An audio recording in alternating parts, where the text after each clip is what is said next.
Cette vidéo te présente un nouveau nombre.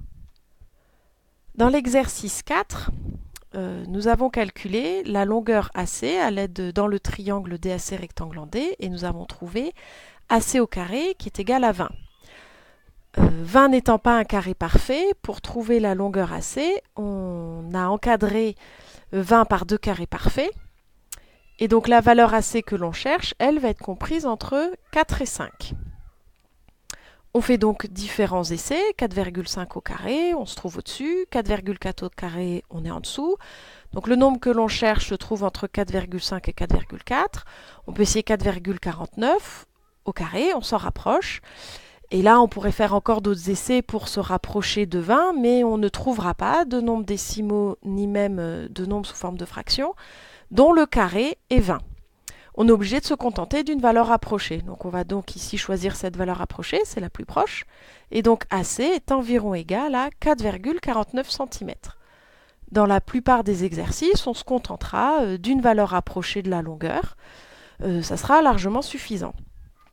Il n'empêche que ce n'est pas la valeur exacte. Quand on refait dans l'autre sens, 4,49 au carré n'est pas égal à 20. Et ça pose problème, on l'a vu dans l'exercice, que parfois quand on raisonne sur des valeurs approchées, on arrive à des conclusions qui sont fausses.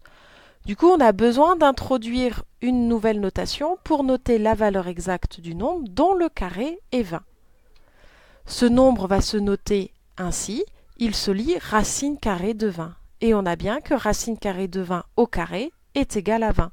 Tu peux tester avec ta calculatrice, la calculatrice va bien te donner que racine au carré de 20 au carré donne 20.